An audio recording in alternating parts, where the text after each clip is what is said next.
To the east, taking on 11th seeded Pepperdine, the Waves from the coast. A look at the brackets. Temple, Seton Hall, Oklahoma State has already advanced, and now the Indiana Pepperdine waiting in the wings. Hi, everybody. Ian Eagle along with Jim Spinarkle. Fourth and final game here in Buffalo. And for the 15th consecutive year, Indiana is a part of the NCAA tournament. They have one of the premier players in the nation, A.J. Guyton. And when Indiana plays well, Guyton usually really leads them in scoring, does a lot of things coming off screens. Pepperdine, on the other hand, will like to go up and down the floor as quickly as possible, get an opportunity to really push it up the floor pretty quickly at their defensive end.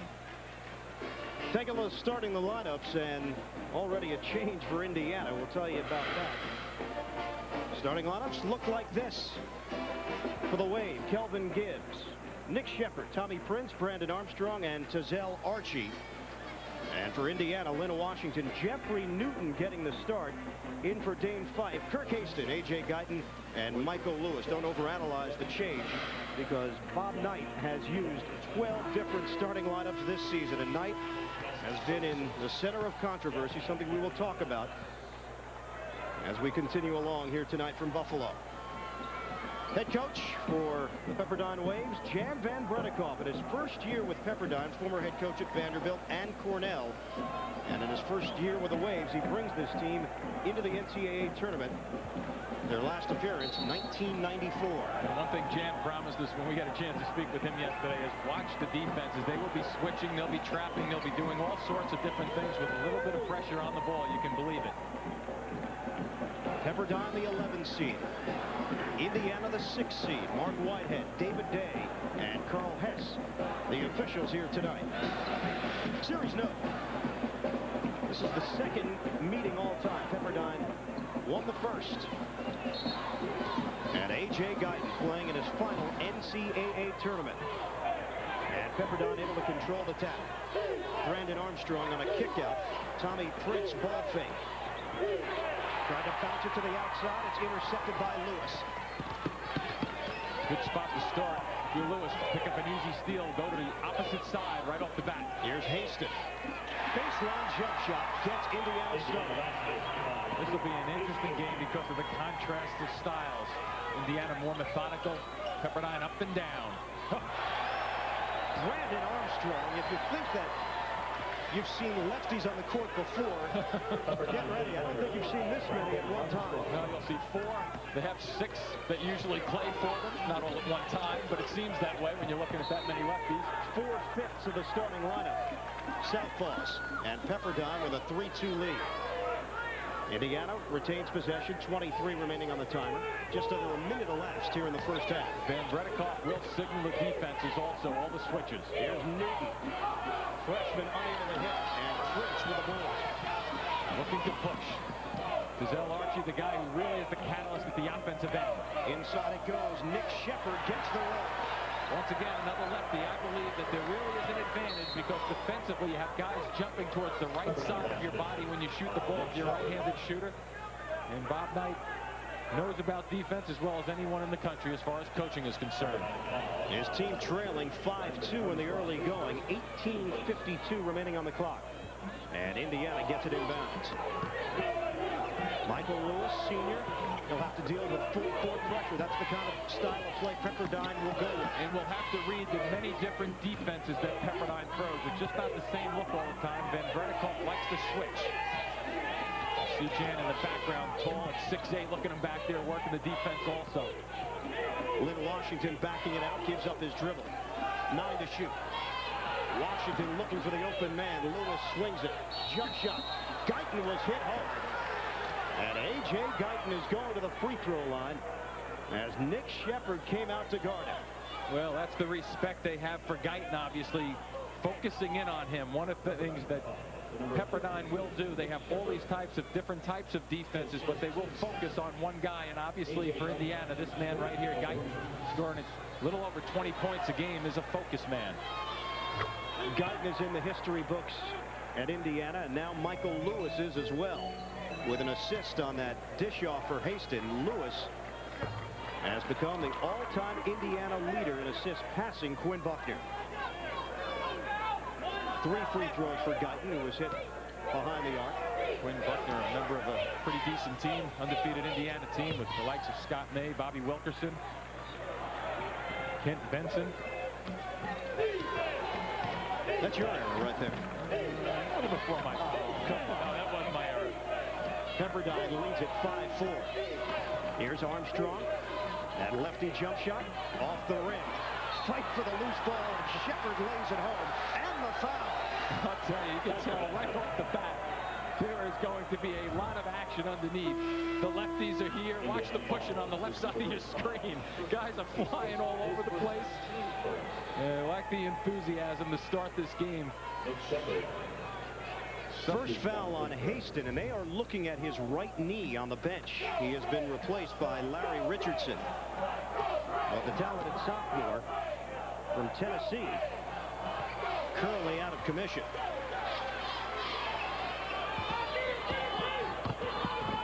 Points for Nick Shepard and an 8-4 lead for Pepperdine. They give it away, Indiana, and here come the Waves. Prince leaning in. Gibbs with a follow. That wouldn't go. It's knocked out of bounds. And Pepperdine will hold on to it. Pepperdine forces 19 turnovers a night, and when they get it, they try to go with it quickly. There is absolutely no hesitation. You see Prince coming right to the rim, missing the opportunity with the jam, but they try to jam it down the floor at you.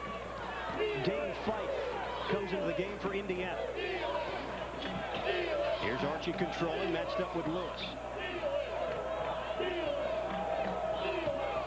Gibbs with a ball fake. Plenty of time to work with, 18 on the shot clock. Archie the leaner. Friendly rim. Good pull-up jump shot also. Get your man moving. It's one thing about the guy with the ball. You know when you're going to stop. Here's Fife putting it on the floor. The cutter is Newton. Lost his footing for a moment. They'll double up on him.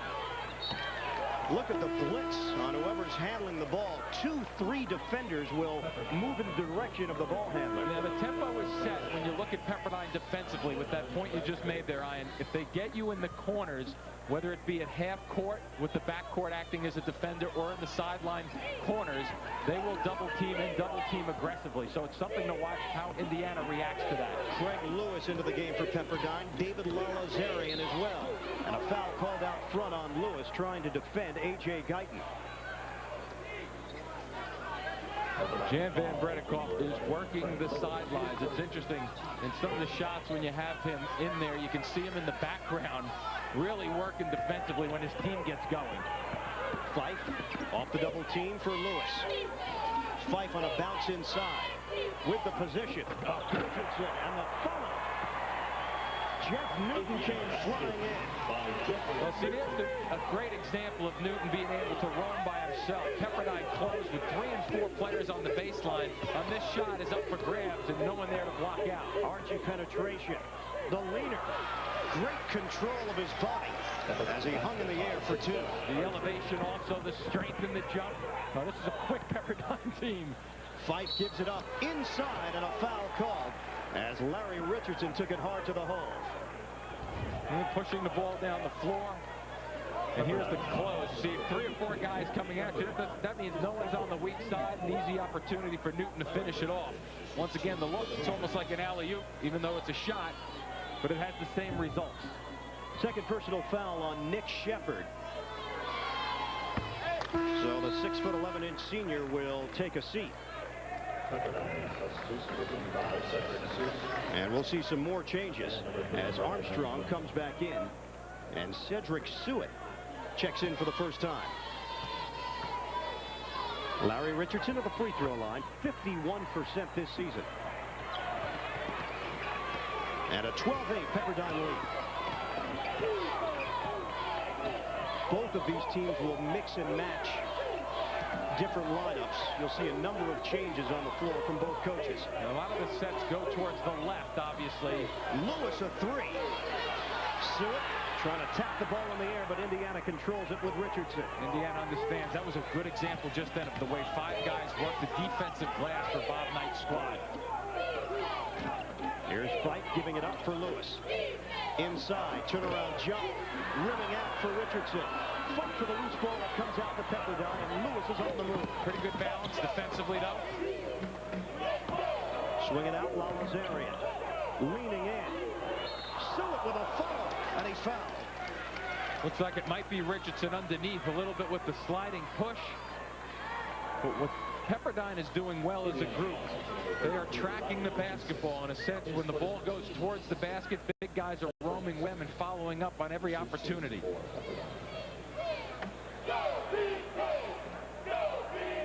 Pepperdine with a chance to add to its lead. Cedric Stewart, though, is a 29% free throw shooter. He's a sophomore from Atlanta, Georgia. Doesn't get the roll on the first. It's interesting watching kids shoot free throws. His hand doesn't snap towards the basket. It actually snaps towards the right. Instead of being a straight shot like throwing a dart, he's throwing it just to the right. Here's Stewart. 1 out of 2 and a timeout. 15:39 to play, first half. Pepperdine off to the early lead, 13-8.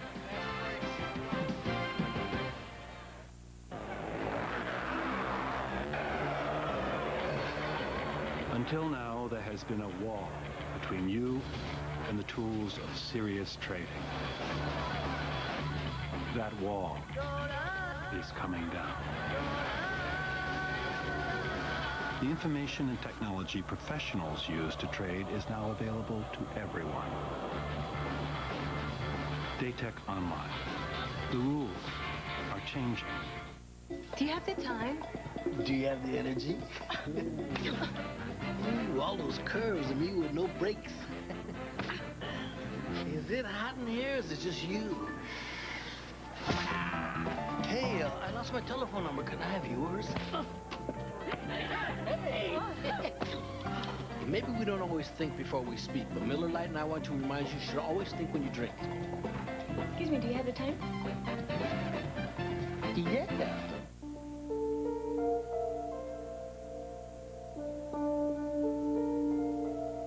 Your car's been in an accident, and the repairs are taking too long.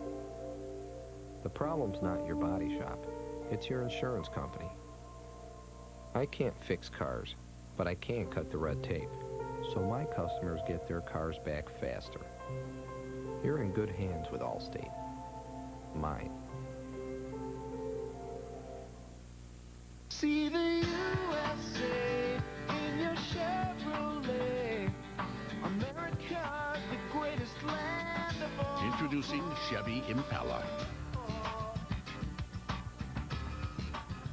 Designed, engineered, and built to be the most carefree car on the road. See the Let's go for a drive. Impala. We'll be there.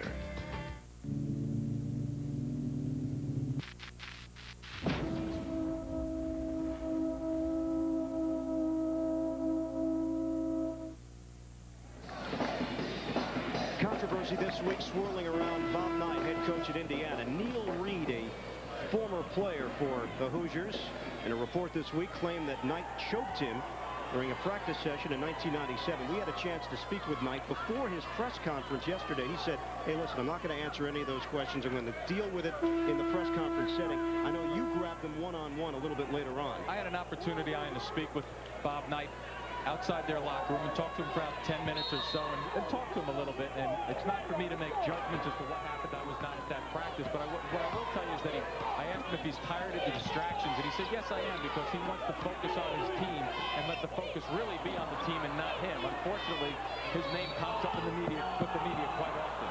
A jump ball off the Newton miss. And Indiana will hold on to the possession. And Knight obviously will add fuel to the fire when he gets into those press conference settings, and some fairly bizarre statements will come out of his mouth. Yeah, I came away thinking about Bob Knight that he's going to do things the way Bob Knight wants to do it. And maybe you agree with it, maybe you disagree with it, but he believes in what he believes in. And some action away from the ball as Indiana triggered it in.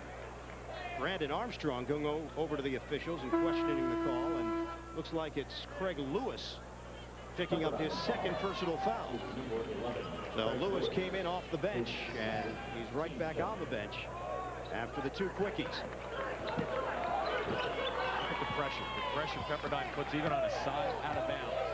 They're a very, very active team. Almost give you the impression that they want to play defense and make things happen at the defensive end. Inside, Washington couldn't get it to drop. Off the hands of Richardson, out of bounds. Right now, let's welcome in the third member of our broadcast team, Dwayne Ballin. Dwayne? And Kirk Haston, Indiana's forward, has a mild sprain on his right knee. It's heavily bandaged. Doctors will look at him again. It doesn't appear pretty good right now. Of course, as you well know, he's the leading rebounder, second leading scorer on this team. That changes their rotation if he's gone. 16 points per game, 8.5 rebounds per game. And Haston, he can shoot that jump shot out from 15 feet. And also has a little sweeping hook that they can go to the post for him. Second option after Guyton. Shot clock is down to 6. Armstrong on a bounce. Tommy Prince gives it back. Shot clock at 2. Does Armstrong see it? Gets it off in time. Hits the rim, knocked up in the air, and Indiana controls it. Here's Fife off the double team. Guyton passes over. Lewis the jump shot. Little too much on it. And the long rebound to Tommy Prince, who averages 5 boards per game. Prince doing a real good job that trip, too, defensively, sticking around for that long rebound with the long kick out. Indiana now 2 of 9 from the field. Archie in a matchup with Guyton. Archie makes it happen usually with the offense, triggering it, especially on the breaks. Likes to get it and go. Fifth-year senior gives up his dribble. Lazarian, high arcing delivery, which is way off. Knocked to the outside. Armstrong can't hit it. And again, Pepperdine able to control it.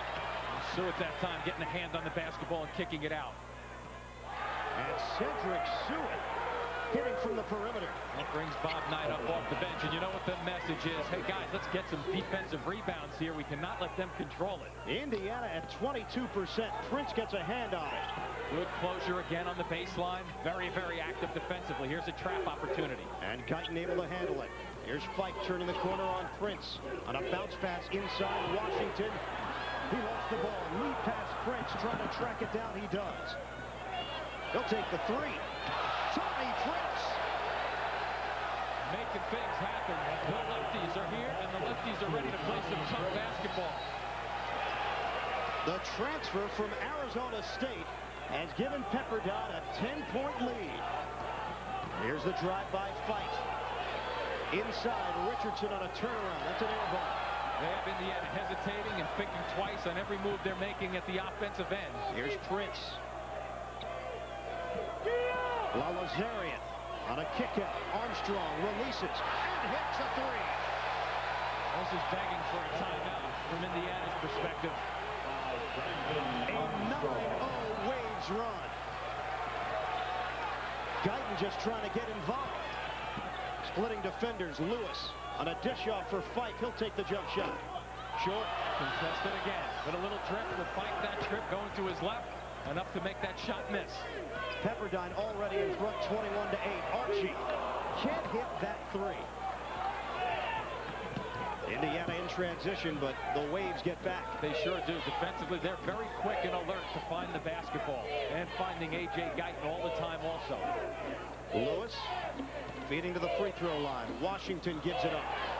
Richardson doesn't hit the wall, and Indiana really struggling.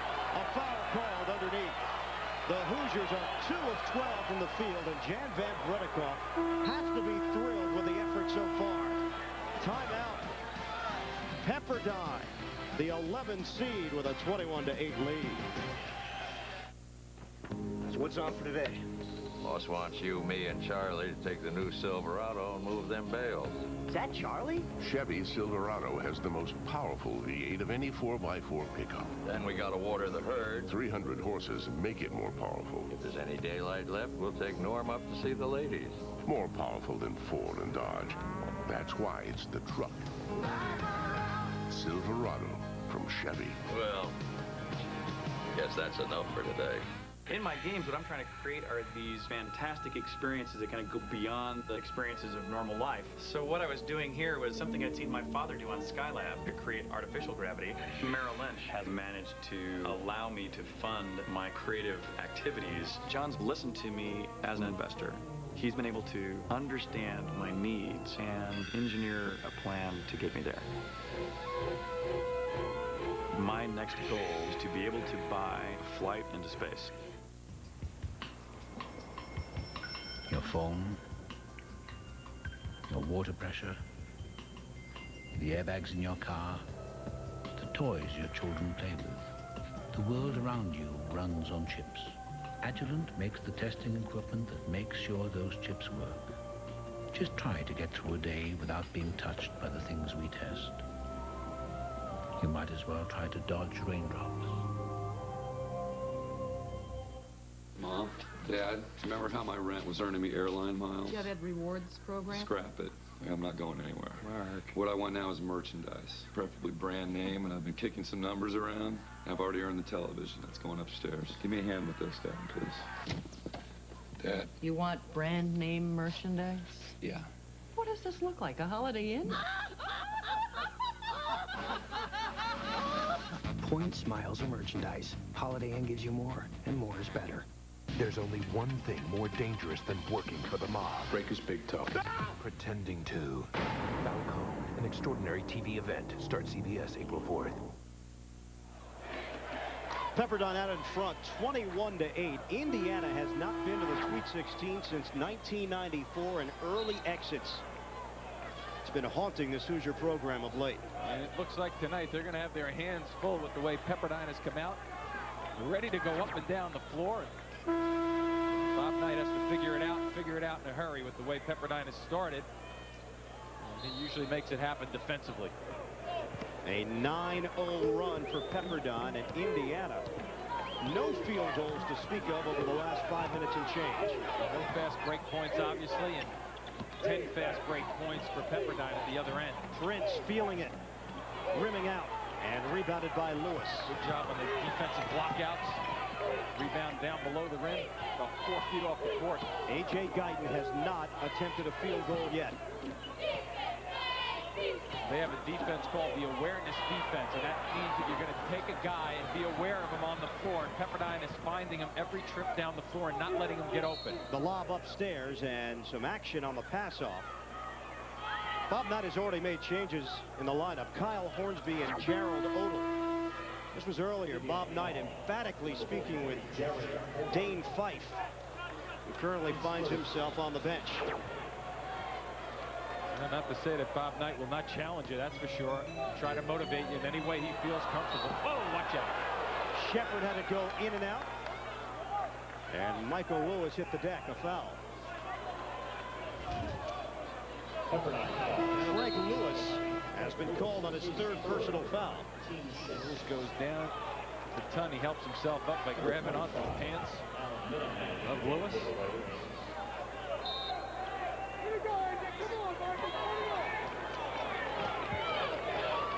Here's a different look defensively. A little 1-2-2, extending it. Now watch the traps. Jared Odell, the step in. No good. They can't get one to drop. They've had a handful hanging around the rim for a second or two. They are 2 of 13 from the field. And Jeff Newton was trying to ride out on Kelvin Gibbs. Personal foul. Who has the tournament edge? Get complete head-to-head breakdowns on any 2 players in the player matchup feature. March Mayhem is at cbs.sportsline.com or America Online. Keyword CBS Sportsline. Gave the foul to Jared Odell, and that's a quick 2 on him. Jump shot does not go down for Armstrong. There's Lewis on a stop and go to the rim, bouncing for Newton. On the outside, Hornsby. Each pass gets a reaction from a defender, and it's a quick reaction. And it's Newton on a turnaround. Off the rim. Indiana down to 14% from the field. What a terrible start it's been for the Hoosiers. A 7-minute drought on the offensive end. Gibbs gives up the dribble. That jumper goes down for Armstrong, a 3. That's solid basketball also. You extend the defense, bring him out towards half court, a little backdoor basketball play, and then you get a trigger to the right side. All 3 of his field goals from long range, and finally Indiana gets a bucket. Kyle Hornsby, who averages just 3 points per game. That ends a 12-0 Waves run. Fans wanted to travel on that play, but Hornsby did hold his pivot foot. Armstrong off penetration, gives it away. Let's see if A.J. Guyton can get involved. Looking for his first field goal attempt, and he's fouled on his way to the rim. And now let's take a look at our Microsoft Databank. Undefeated team since 1939, and Indiana in select company with North Carolina and that great run from UCLA. The Hoosiers did it back in 1976. Mark of 32-0. Bob Knight, 29th year at Indiana, 35th year overall as a head coach, and his 24th NCAA tournament appearance as the head coach of the Hoosiers. A.J. Guyton at the free throw line. 763 wins for Bob Knight. An amazing total. Squeezed out another 20-win season from this team, 20-8. The 23rd time he's won 20 or more games in a campaign. Guyton goes 1 out of 2. He's an 80% free throw shooter. Now has 3 points, all from the line. Lalazarian trying to feed in the post. He does. And Nick Shepard with the finish. You generally don't want to see a guy pass the basketball from that far away towards the post. Lalazarian with a very sharp pass, quick snap pass, and away from the defender, makes it work. Fife back on the floor for Indiana. They come up on 9 minutes to play, first half. Pepperdine up big. Newton, side rim. Lalazarian, good position. And over the back is the call. You have a long pass. You see the snap-in pass that's going to go away from one defender. A good, strong catch by Shepard in the lane. It's one thing to be out there as a passer, but if you're going to be a perimeter player, you want to make sure the guy you're passing the ball to will go after it and put the effort in, because then you'll toss it to him. If he's not going to give you the effort, you'll be more hesitant to not throw it in at him. Third foul on Odell. He goes to the sideline, replaced by Larry Richardson. And Al Minahan in the game for the first time for Pepperdine. They lead it 26-11. Armstrong. Kick out for Shepard. The jump shot is good. 9 points for Nick Shepard. That's his season average. And the Pepperdine Waves have come out on fire. Indiana, accustomed to shooting a much higher percentage. They're at 19, and that's a high percentage shot as Newton will lead in. And those are shots that they've had in the middle of the floor area that they've just not been able to get the drop. You have a situation where if they keep bouncing the ball in there, things might happen good for them, but they just have to continually to get down there and really test Pepperdine down low. Beginning Tuesday, April 4th, CBS presents an extraordinary television event. Jason Gedrick stars in Falcone, the FBI's best agent, is going deeper into the mob than anyone has been before.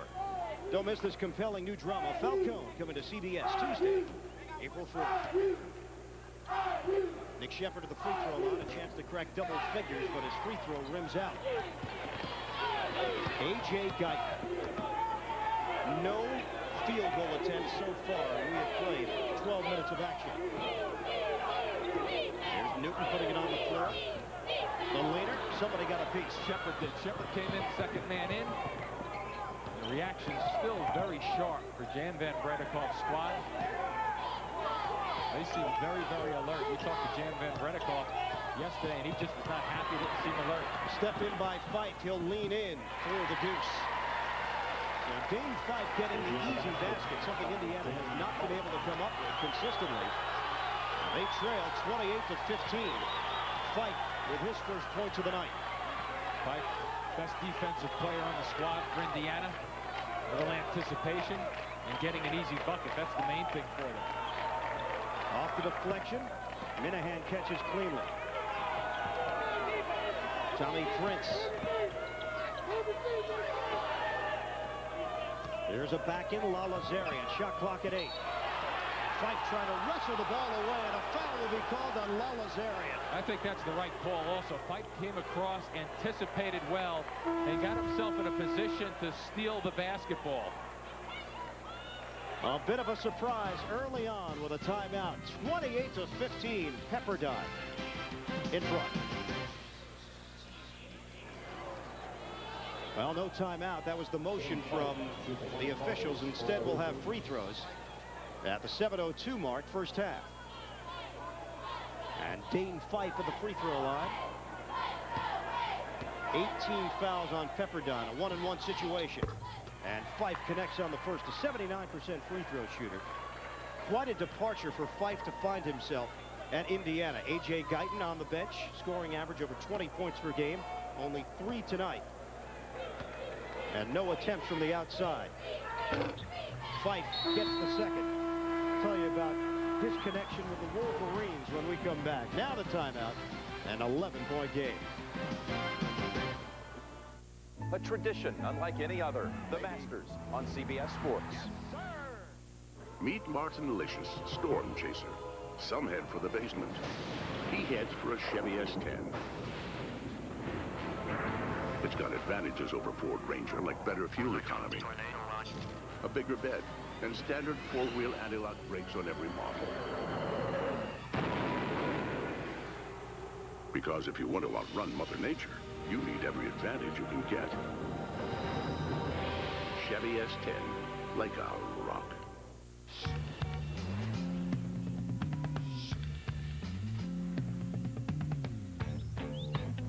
Faster, more reliable, higher quality, more profitable. Nortel Networks is building the new high-performance internet, and it can be whatever you want it to be. So tell us, what do you want the internet to be? Come together right now over me. There are many of you. There's you, the homemaker, and you, the homeowner. You, the gourmet, the paramedic, and the diplomat. You support the world, but who supports you? You are one of 68 million Americans who aren't getting enough sleep. The kind of deep sleep you get on a bed that uniquely cradles and supports your body as no other bed does. I love this bed. The Crown Jewel from Sealy Posturepedic. We support you night and day.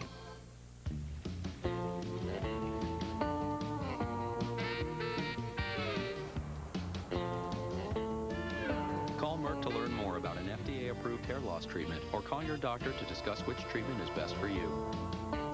Introducing the biggest, boldest player in the Colonel's Sandwich lineup. My spicy triple crunch zinger. Not one, not two, but 3 big strips of white meat chicken, plus the Colonel's spicy zinger sauce. Try one today for just $1.99. Booyah!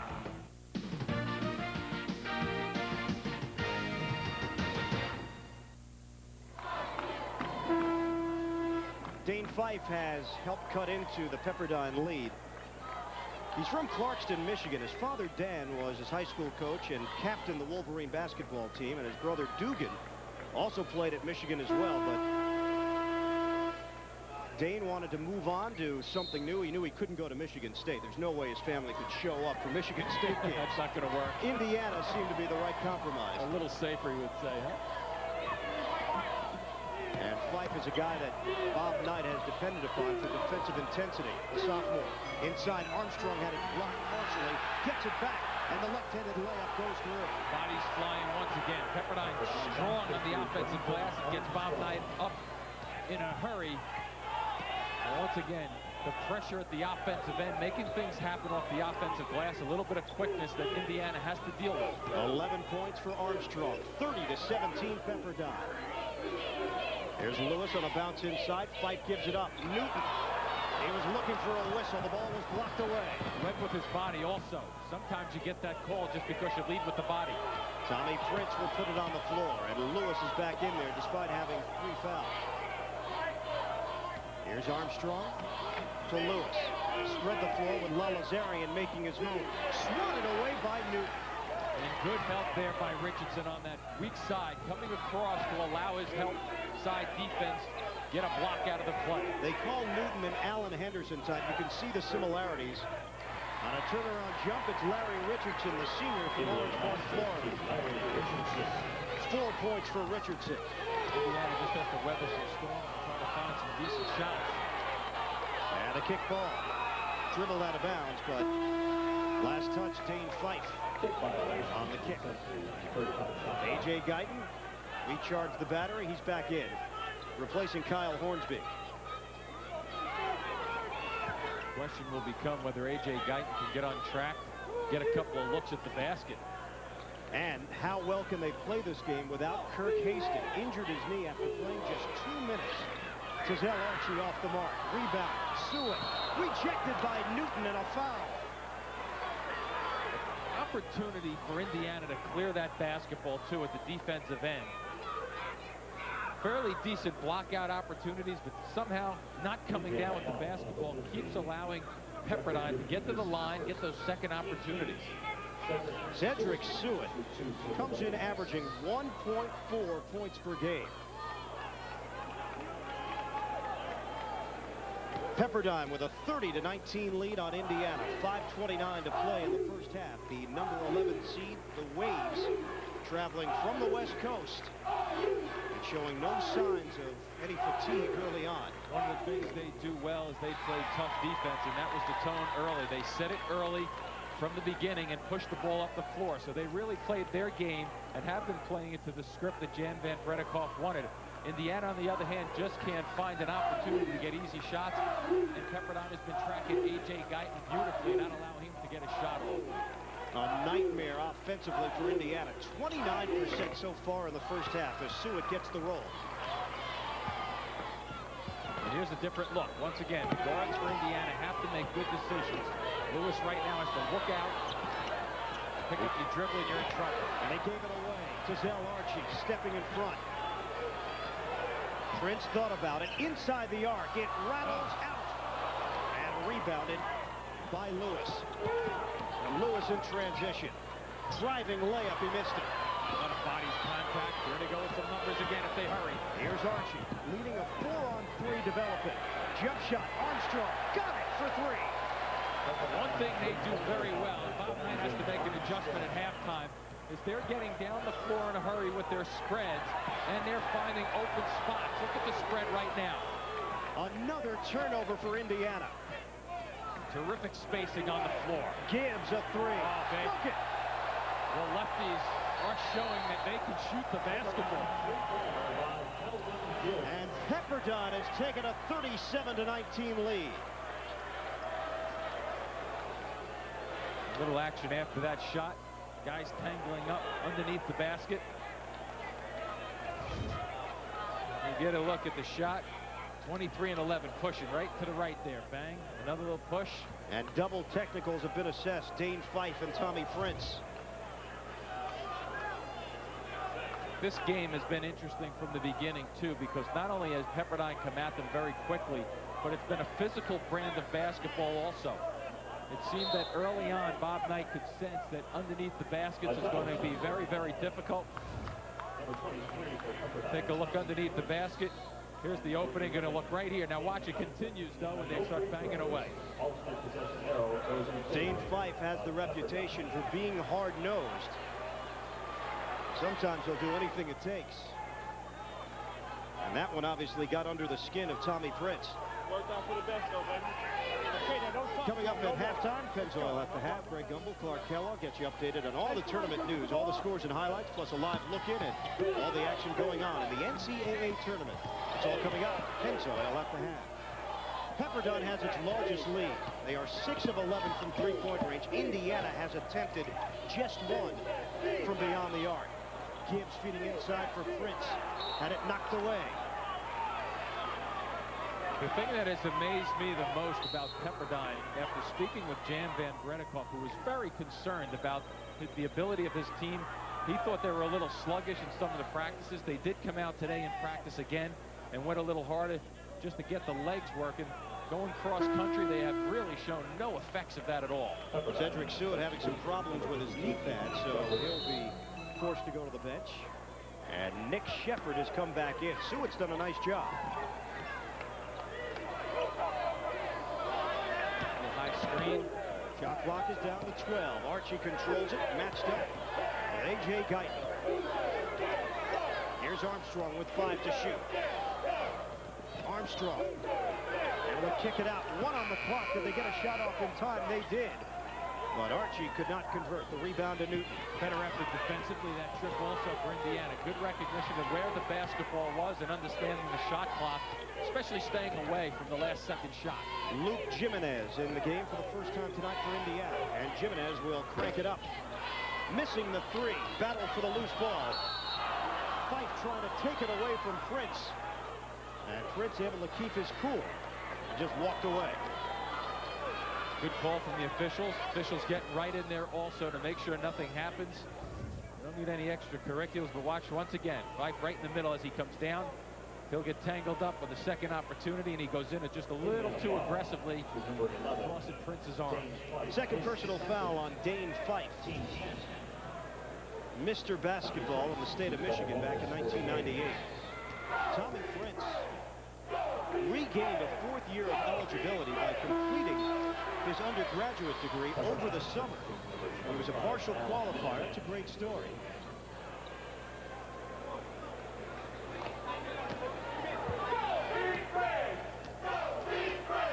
Pepperdine now on an 8-0 run. Prince tacks on another and a timeout. The Waves leading it 39-19 over Indiana.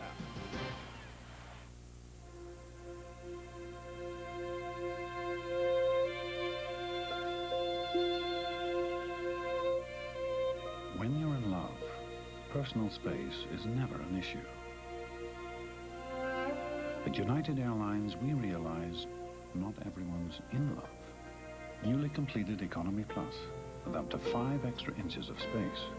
One more thing we're doing to make it easier to stay united. Good evening, folks. Hold the door, hold the door. Hey, hold that elevator. Hold one more, one more. Whoa. Hey, open the door. Somebody get that, please. People, somebody press the button. Frank, come on, I can see you in there. Please open the door. Hey, hey. Come on, we're reasonable people here. Hey, look. Oh, that's my Bud Light. Get it, Frank. Whoa. With a great taste that won't fill you up and never let you down. I can't shake them. What's going on? Make it a Bud Light. Sickness, the final frontier. Lice? Got it. Thank you. Boils. The train's coming into the station. It's just not stopping. That's the one. Anything for that? Yahtzee! See you next week. Even at the drugstore, you can do more with the American Express card. All right, Kowalski, Russo, O'Brien, the rest of you. See you next week. Pipe down! Meet the inspiration behind the truck. We thought of them when we gave it the most powerful V8 of any 4x4 pickup. We thought of them when we gave it a bigger extended cab than Ford F-150 or Dodge Ram. Maybe that's why Chevy Silverado owners think so highly of the truck. Now ranked most appealing full-sized pickup by J.D. Power and Associates. Silverado, it's the truck from Chevy. Was he, as one prominent Catholic called him, Hitler's Pope? More pro-Nazi than the present Pope is willing to concede? 60 Minutes, Sunday. Look at our game summary here in Buffalo. 39-19 Pepperdine. Field goal percentage 26% for Indiana. And the one stat that pops off the page, A.J. Guyton, 3 points, no field goal attempts. The co-MVP in the Big Ten, and he's been invisible offensively so far. Jan Van Bredikoff said that they have this awareness defense, awareness of one player who they're concerned with, and A.J. Guyton was the guy they pointed to. And clearly, they are pointing to him and doing more than that. They are defending him perfectly and not allowing, it's hard to believe with 3:30 left, that he hasn't got an attempt off. On the interior, the banker goes through for Lynn Washington. The injury to Kirk Haston also playing a role. Pepperdine's playing tremendous basketball, but Indiana has not had the post presence offensively they're accustomed to a player that averages 16 points per game. And they do look for Haston on the block, so there's no question. Your point is well taken, and they just haven't been able to find a substitute for him. Archie on a bounce. Prince trying to get it to the outside. They do save it. Inside, Sewett tied up. And possession arrow favors Indiana. Indiana looking to get some easier opportunities as they come down the floor. And it's beautiful to see when a guy, Washington, catching the basketball and not putting it on the floor. And Pepperdine at the other end. Good hands right there by Lewis. The first guy in, making things happen. Jimenez, the second guy. Really only 2 easy buckets that you can remember in this first half for Indiana. Really worked hard. On a bounce inside, layup attempt, locked away. But Indiana gets the bucket. A risky pass, but what Indiana has to do is that when the wave comes down defensively, and it is a defensive wave, they have to go over the first tier of it, and then you have numbers. This game is all about 2-on-1s and 3-on-2 advantages. Lewis with his first deuce. And it's 39-23, just over 2 minutes to play first half. Here's Armstrong, acceleration to the goal. One of the things they're doing, not only are they accelerating to the goal, but they're accelerating around their screens, and that's usually what's going to set up that driving opportunity. 16 first half points for Brandon Armstrong. Washington dumping it inside. Newton. Jimenez gives it up. Guyton, first field goal attempt, no good. On the interior, Washington battling hard, but he had it knocked away. And a giveaway, no, a travel. Lewis went for the ball. Archie shuffled the feet. And Pepperdine gives it right back. Trying to fight their way in, getting a couple of breaks. Bob Knight trying to figure it all out, what kind of adjustments he's going to have to make at halftime. Upstairs it goes, and Washington was fouled as Tommy Prince came over. Stopping the clock a little bit, get to the free throw line, one way to chop into some leads. And Washington shoots 68% from the free throw line. He's a banger, averaging 7 points per game, 5 boards. Scored that game winner in the victory over Michigan State.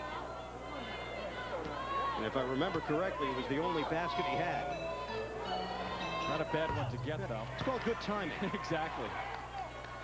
And a couple of free throws for Lynn Washington. Pepperdine 41, Indiana 25. Indiana continues to pressure outside. Good solid man-to-man. Here's Armstrong. On the bank shot. Brandon Armstrong, the Wave's top scorer this season.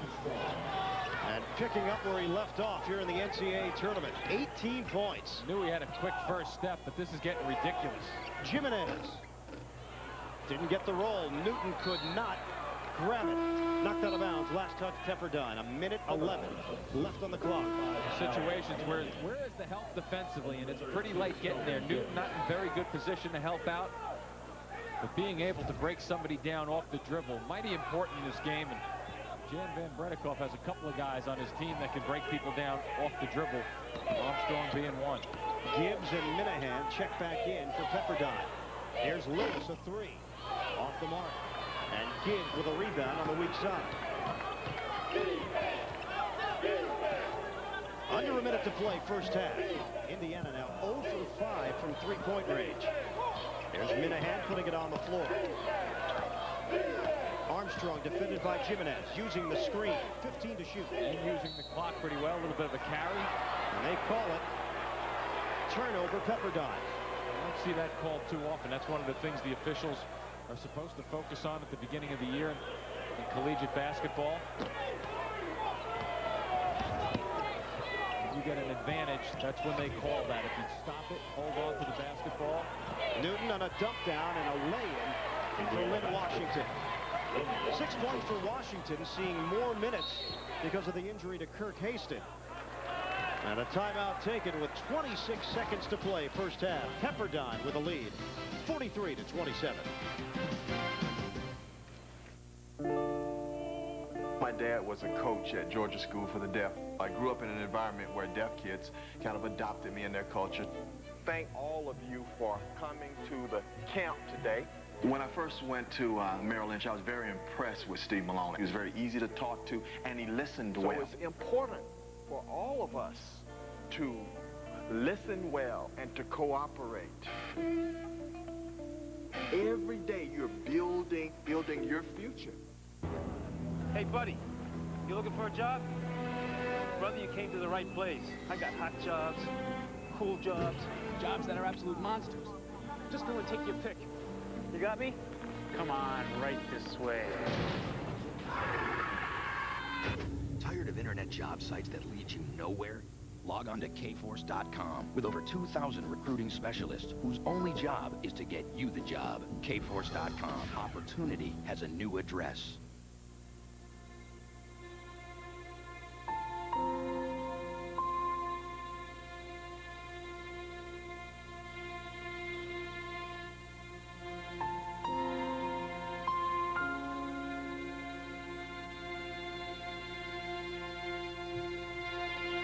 Newly completed Economy Plus with up to 5 extra inches of space.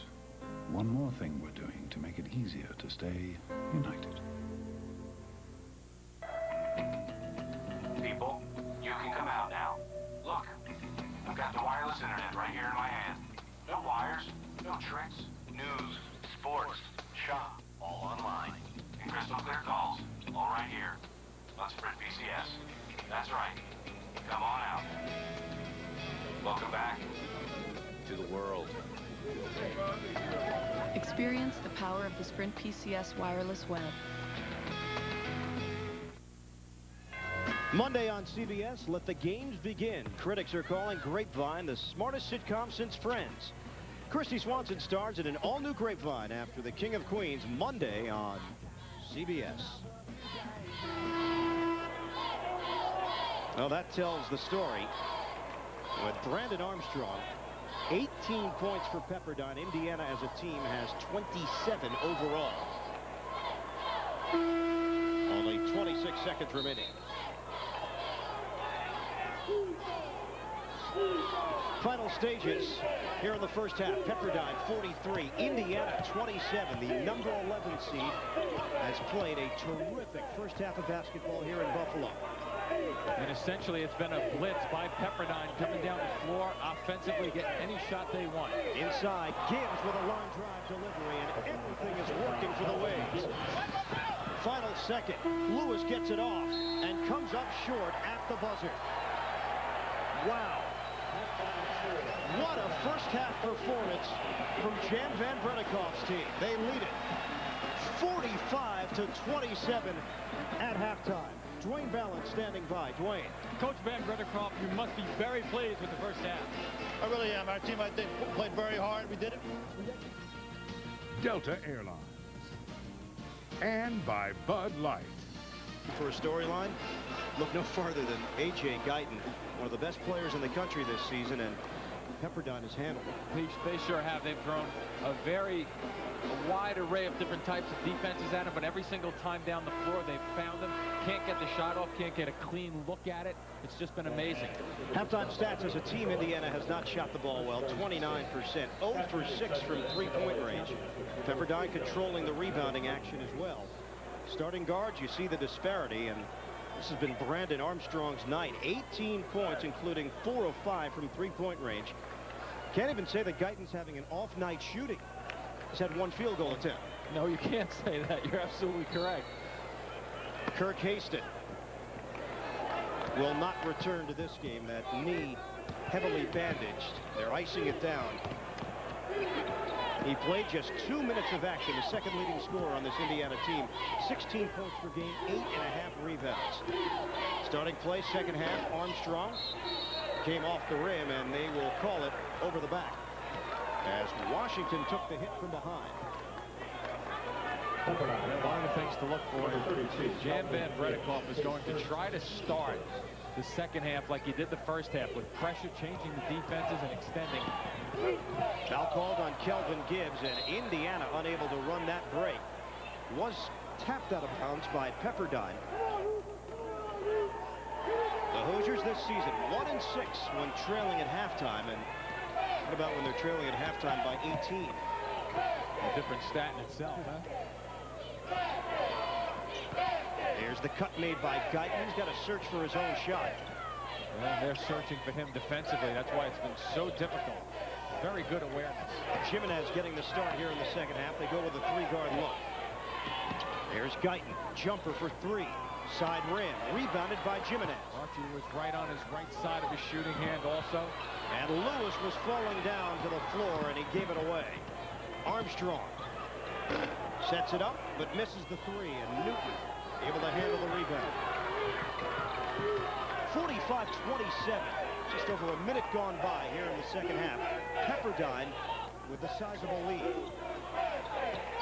And struggling from the outside, it always helps to get something going towards the basket.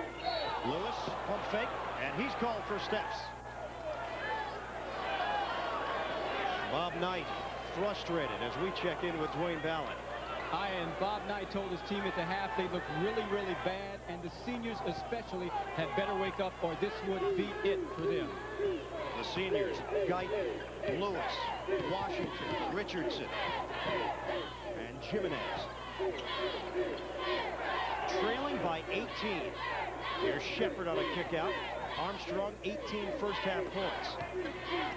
You don't sense that all 5 Indiana players are going after it aggressively. See that easy catch down low? That's going to get you in trouble down on the block. This is a mismatch also. Prince with Jimenez.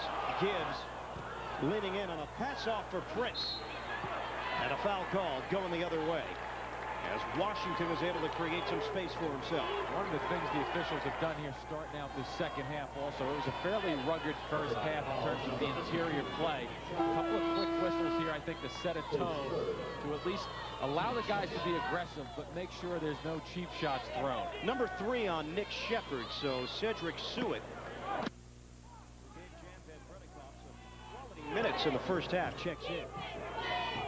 There's so many different coaching connections in this bracket alone, but Jan Van Bredekoff's dad, tremendous head coach at Hofstra for so many years. Butch Van Bredekoff, watching these games from Florida. Ed has to be happy with how his son has prepared his team and how they've come out to play. Newton turns it over with a little hop step. Now this Indiana team, the number 6 seed in the East, 20-8 this season, 10-6 in the Big Ten. They've now turned it over 10 times, and Bob Knight just wondering what's gone wrong here. The injury to Haston, yes, but where has A.J. Guyton been on the offensive end? Archie on a bounce inside for Gibbs. Turnaround hook, short, and the rebound to Newton. The floor, here's Guyton trying to break down the defense. He's fouled on the outside. And they will give this one to Craig Lewis. At some point you would think Guyton might have to start forcing a couple of shots. Substitute number 3, Brandon Armstrong. 17:25 remaining in the second half. Pepperdine 45, Indiana 27. The number 11 seed up big on the number 6 seed here in the East in Buffalo. And a giveaway, Indiana with unforced error after unforced error. And I'd love to go back in the record books with A.J. Guyton's career and look at it and say, how many times 3 minutes deep into the second half of a basketball game has he only taken 2 shots? What a storyline. The inability to get Guyton shots because of Pepperdine's strong defensive effort and also their ability to push the ball off the floor. They came in from the West Coast to the East Coast, and they are moving it quickly. Over 2,000 points in his Indiana career. He's got 3 here tonight.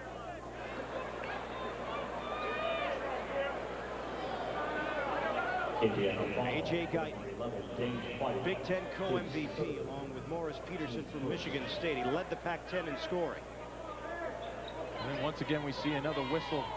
Hear another whistle blow on the quick touch foul. Clearly, the officials are trying to take the aggressiveness out of this game that was present in the first half. Dane Fife picking up his 3rd. Indiana 0 for 1 from the field in the second half. 4 turnovers. Pepperdine looking to put more space in between them and the Hoosiers. Here's Prince dropping it inside for Gibbs. And a discard. Offensive foul is the call, and Van Bredekoff irate. Well, Jan Van Bredekoff thinks that there was a flop. Watch Fife as he flopped. Well, there's a big guy putting that left arm up there, but also it's a little acting helps to get the attention of the officials.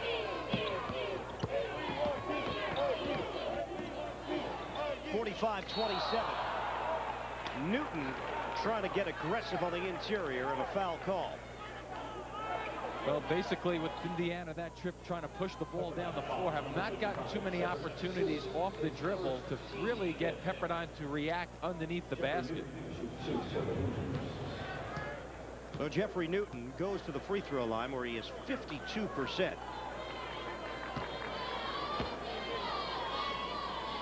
We have not seen any points in the second half. Pepperdine will make some changes. La Lazarian checks in. Al Minahan as well. Gibbs and Prince will take a seat. Look at that. Interesting. Oh, there we go. First point, second half. It comes from the freshman Newton out of Mays High School in Atlanta. Indiana just has to get this to a manageable number. Not sure if they're going to be able to do it, considering the way Pepperdine has kept the pressure on. Michael Lewis will pick up his first personal foul.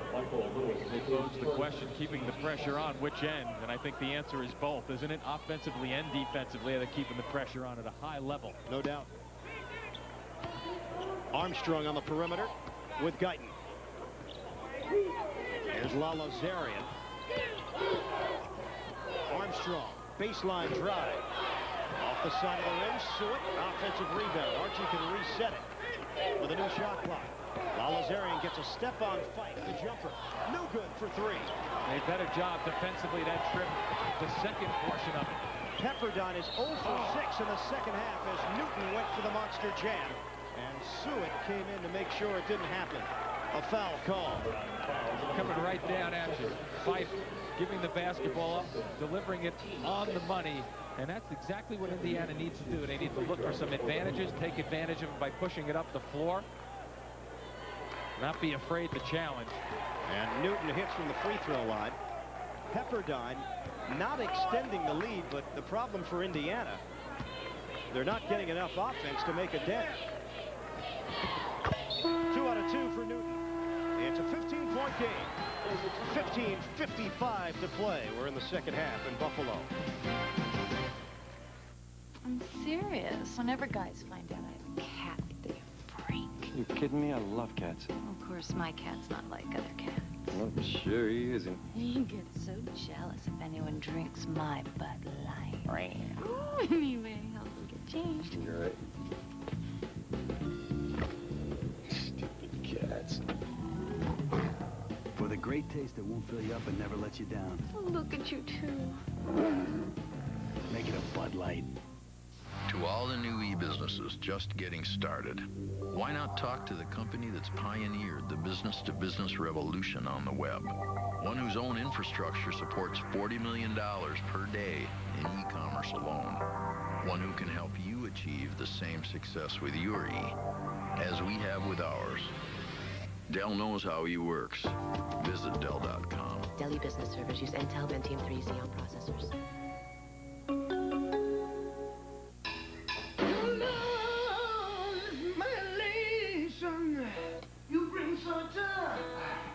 Man, what rhymes with elation?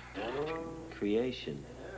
Temptation. Cool. Dividend reinvestment participation. Market capitalization. European market fluctuation. Industry globalization. Asset allocation. What? When we created a smarter kind of investment firm, we created a smarter kind of investor. Too many syllables?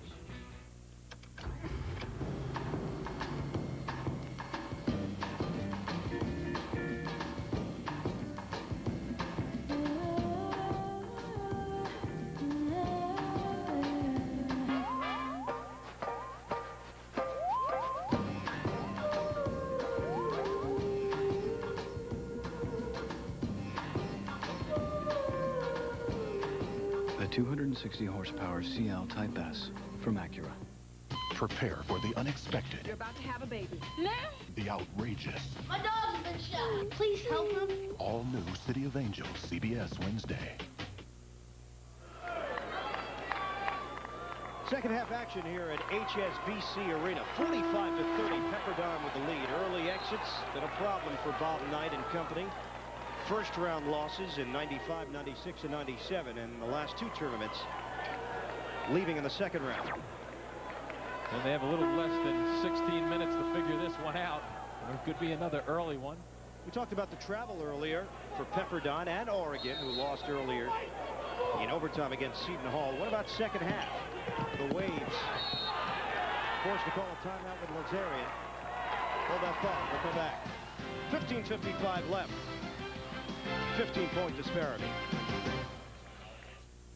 Yeah, Mr. Editor.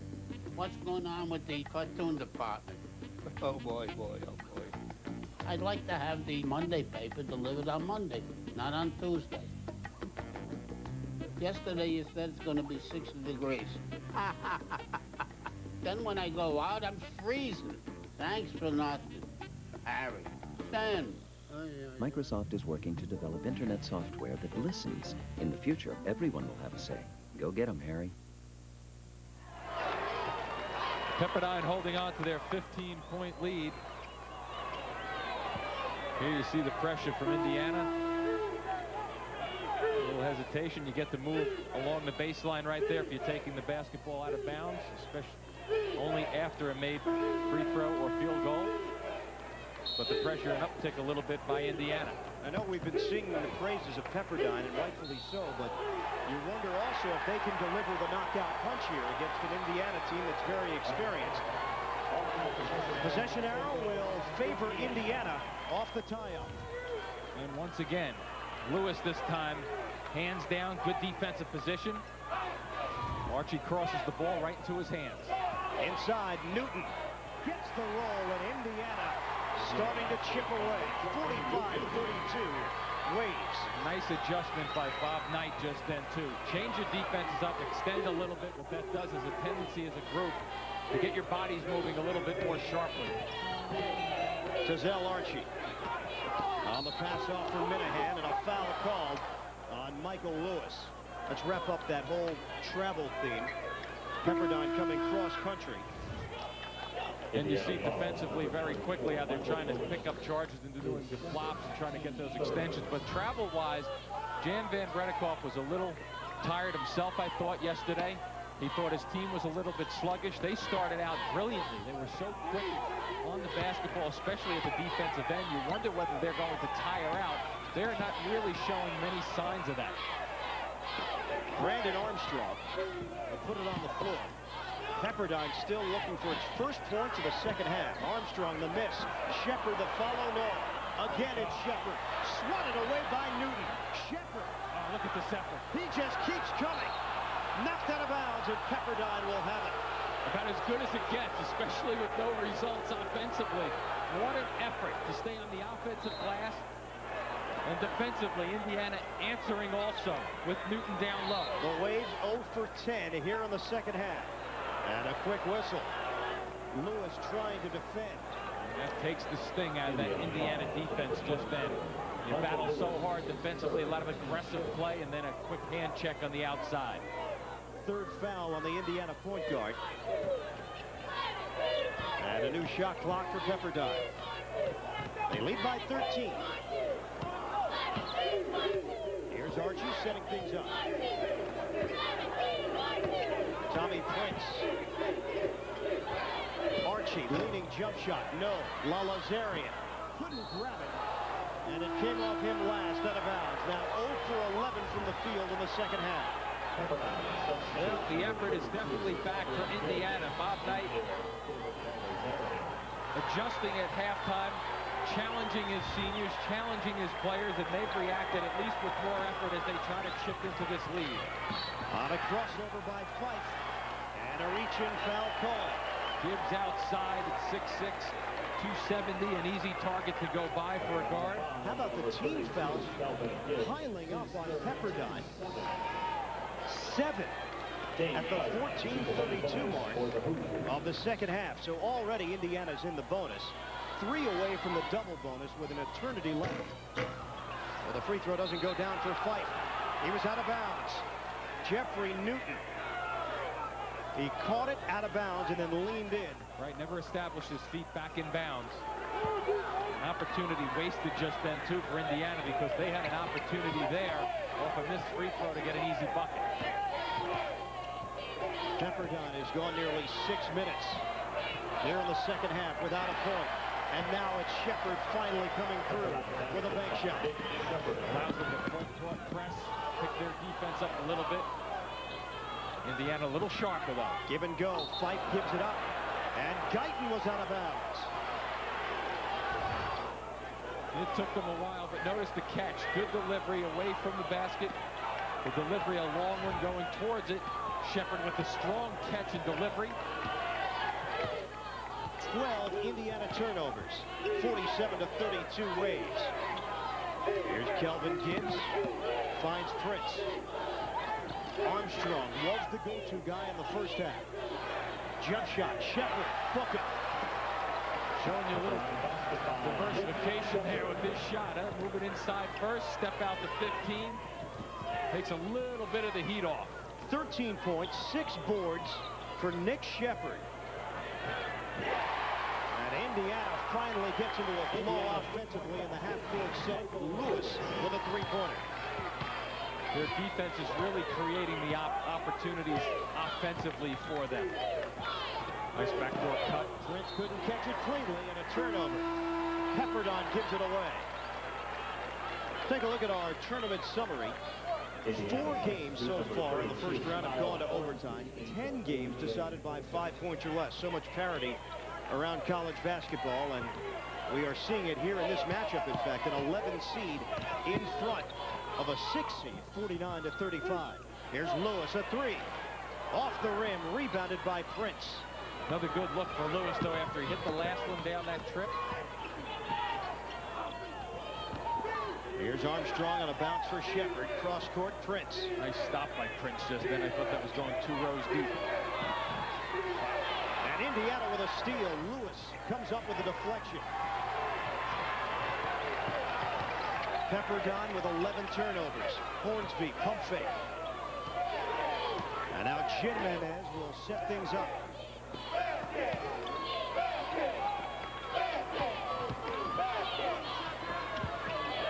Inside. And Newton could not bring it in. An opportunity, too. Newton had fairly good position along the baseline.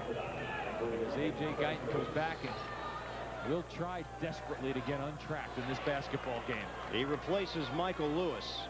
Indiana, 11 field goals, 13 turnovers. Those numbers don't balance out. No, they don't. You're not looking for those 2 numbers to be in the same neighborhood. No, and they don't. That doesn't cut it, that's for sure. That's why you're down 14. Armstrong, the jump shot. Air ball. Not the player that we saw in the first half. And the last touch from Indiana. Pepperdine holds on to it with 20 to shoot. Toughest shots to corral as a rebound. When they don't hit anything, you look up and do not expect it to come down without hitting backboard or rim. The second half has been ragged. And another giveaway by Pepperdine. Sloppy play.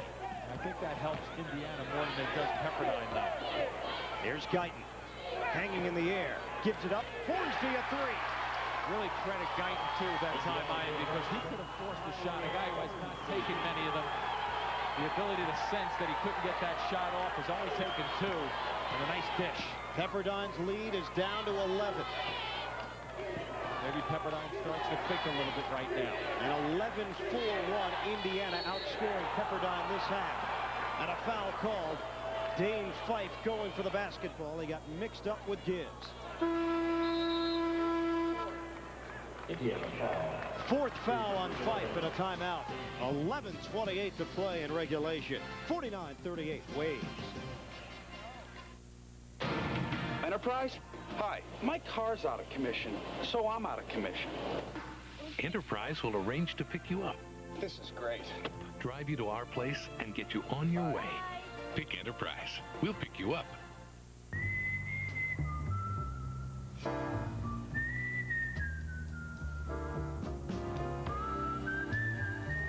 Call Merck to learn more about an FDA-approved hair loss treatment, or call your doctor to discuss which treatment is best for you. Okay, sweetie, on your toes. Swing through the ball, through it.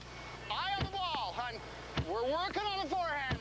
Okay, let's try backhand. We'll work backhand. Okay, you just need to connect with the ball. Let's stay in the game, sweetheart.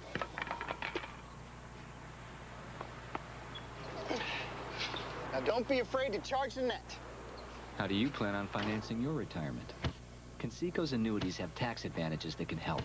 Conseco, step up. Timeout so they can get in better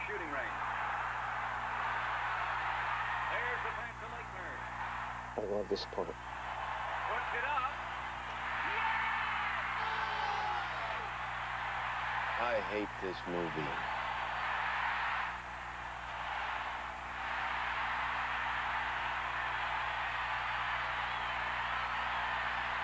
Let's get out of here.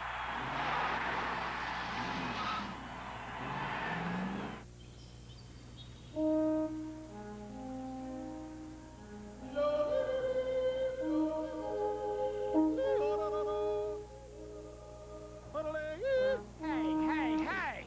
Do you know what time it is? Please, people are trying to sleep down there. Please. Let nothing stand in your way. The four-wheel drive Passport from Honda. An unbelievable custody battle. No judge is going to pack a 6-year-old off to the Himalayas. Brian is the reincarnation of the High Lama. All new Family Law, CBS Monday. Indiana trying to chip into this lead that Pepperdine has built up, and defensively, Fife going around, trying to get a hand on the basketball, the intensity. A great shot of how Bob Knight's squad is trying to fight their way back. Some adjustments made at halftime that have worked to their favor, but still climbing that 11-point heap right now is still going to be some work. Dane Fife, 4 personal fouls in 12 minutes of action, and he remains on the floor with Pepperdine in front. And Pepperdine unable to get it in cleanly, deflected off of Indiana. The Waves have led by as many as 20. It is down to 11, and a 30-second timeout has been called by the Waves. 49-38, 11:28 left to play in Buffalo.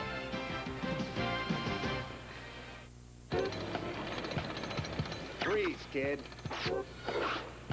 What's the deal? You were about to make a collect call, weren't you, son? Yeah? Men like things cheap and easy. 1-800-COLLECT is both. How cheap? Saves $1 or $2. How easy? The name says it all. 1-800-COLLECT. As in collect call. Cool.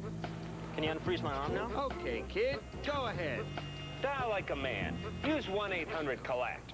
I love this thing. 1-800-COLLECT. Save $1 or $2. Sunday on 60 Minutes, who are the new masters of the net? The internet, that is. They're taking the cyber world by storm. Also, why is the mayor of one of the world's hottest vacation spots giving visitors the cold shoulder? Answers coming up on Sunday. You can see them on 60 Minutes.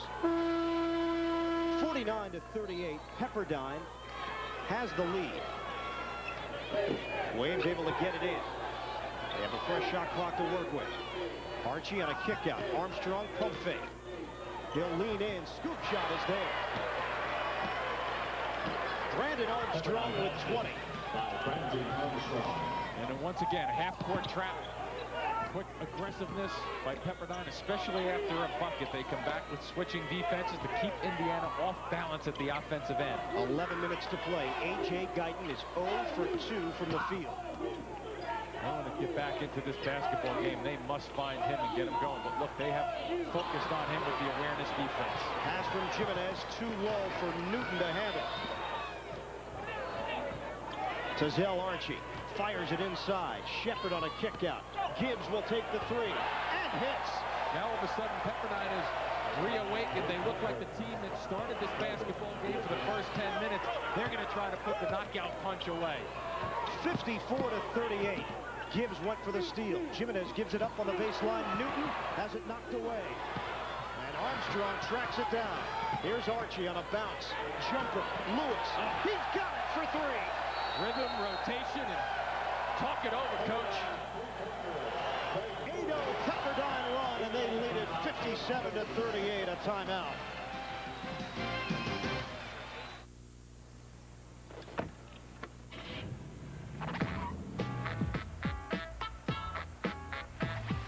Four airbags, a steel safety cage, and a whiplash protection seating system.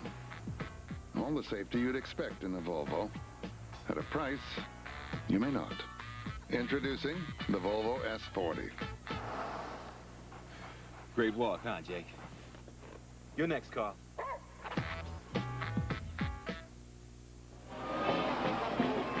Just when you think Indiana's going to fight their way back, Pepperdine starts to pick up the tempo at the offensive end, and they start raining jump shots down. Gibbs knocking one down, getting a good look. Where's the defensive reaction?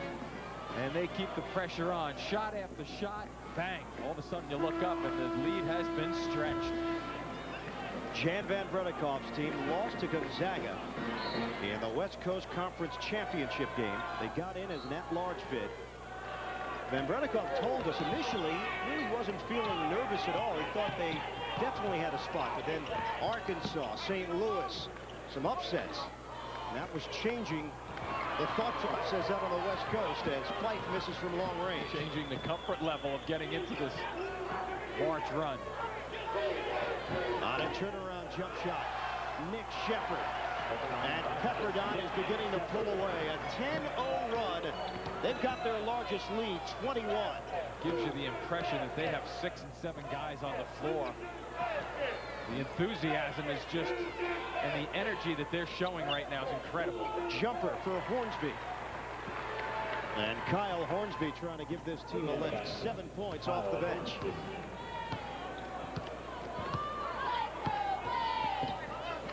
A 10-2 scoring run over the last minute 40. Gibbs gives it up.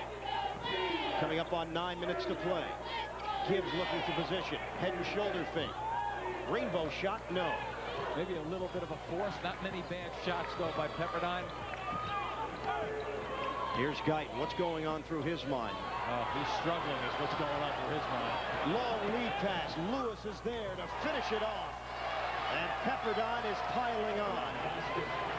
16 Indiana turnovers. Guyton just looks unsure of himself.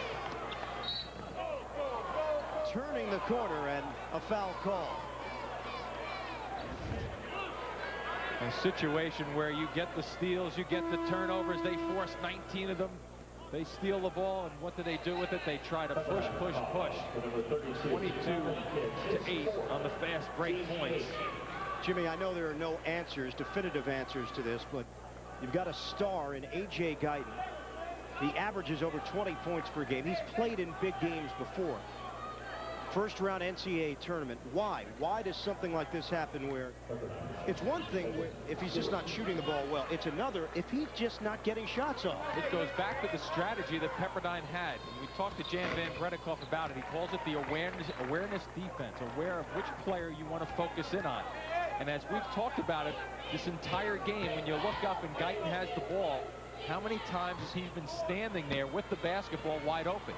They've just focused in on him, and they've done a good job. I don't know so much if it's Guyton just not showing up. It's being taken out of the basketball game. But he plays in a good conference, the Big Ten. You could figure somewhere along the line this would have happened before. I hear what you're saying. I think it's more defense than him going into a shell.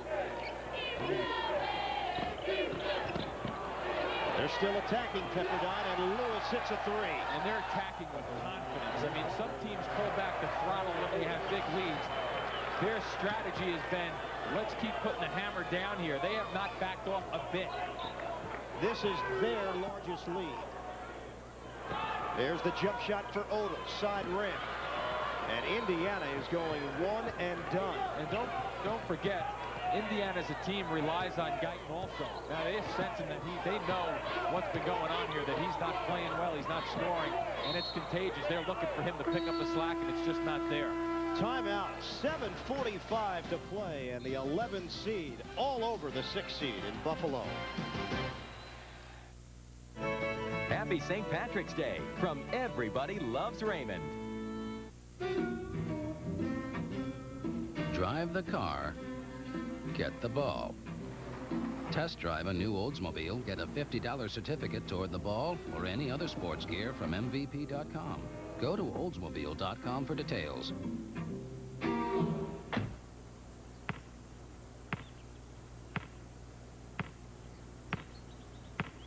Then drive the car and get the ball.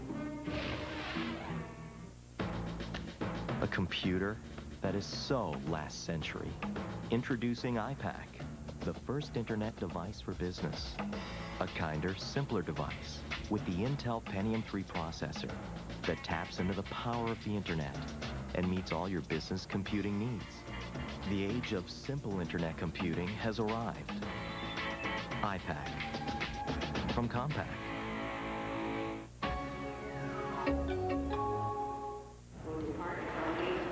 I've known this guy 5 minutes. He's already giving me investment advice. For a recommendation on your portfolio, please press 3. I'm gonna pay for this. What was I Should my 401k be all stock? Should my 401k be all cash? Why didn't they write this last month? My portfolio should be overweighted in game companies. Why does this guy think what works for him? It's gonna work for me. Thank you, Painweber.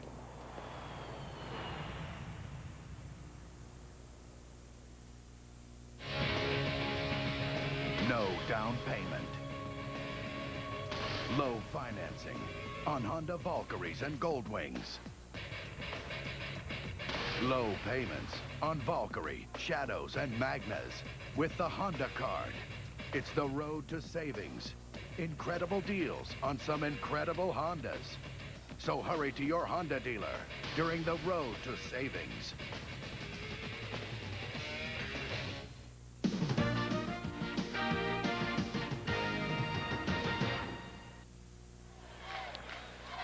Beginning Tuesday, April 4th, CBS presents an extraordinary television event. Falcone, the FBI's best agent, is going deeper into the mob than anyone's been before.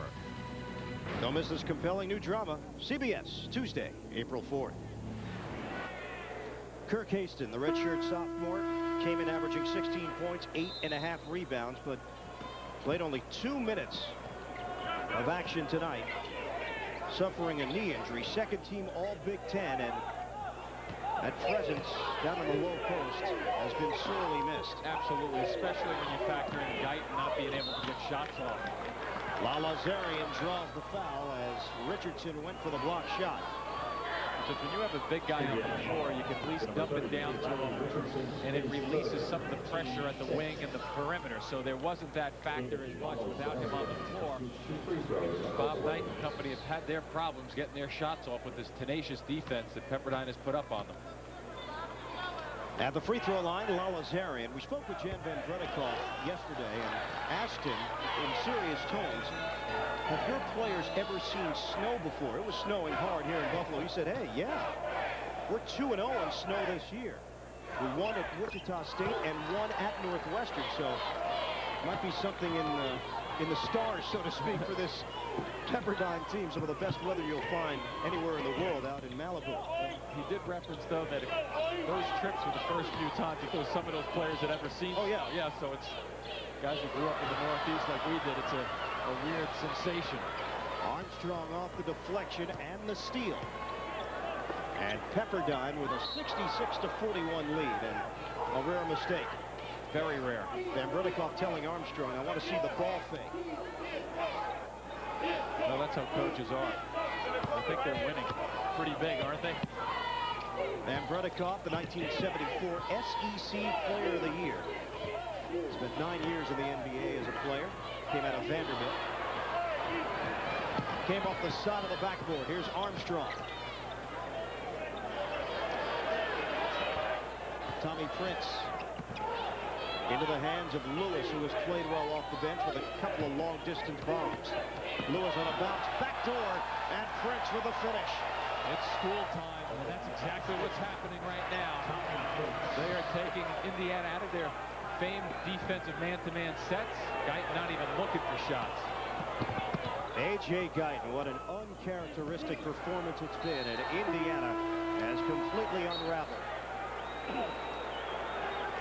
We looked it up, and the closest we could find similar to this performance back on February 22nd in a game against Illinois, Guyton was 1 of 5 from the field. Just been totally taken out of any type of offensive performance. Sometimes people would say a player has disappeared. Statistically, he has disappeared from a shooting standpoint, but turnovers, no problem. Another cut by Prince, and this time they'll get him for an offensive foul with 6:07 to play. A little bit more on the Pepperdine Waves out of Malibu, California, as we take a look at their yearbook. They come out of the West Coast Conference. Famous alumni, Dennis Johnson, Kim Fields. That's Tootie in the Facts of Life. Tootie. There's Tootie down that end. Rudy Tootie on the monster jam. Dennis Johnson type defense is what we're seeing. And can you believe this score? 70-41. Jump shot for Hornsby. It's a 3. They're basically trying to make it look respectable right now. And there were a lot of people that looked at the bracket here in the East and said, oh, what about that coaching matchup, second round? Right. Bobby Knight, Eddie Sutton, 2 legends. It's not going to happen. Unless some type of miracle occurs here in the last 5:20, I'm on board with you. I mean, this has been a great display of aggressive offensive basketball. Prince is fouled on the outside.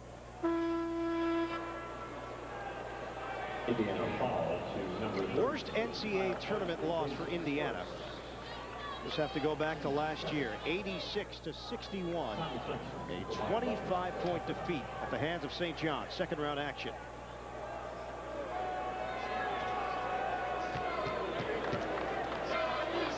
And you feel for a player like A.J. Guyton.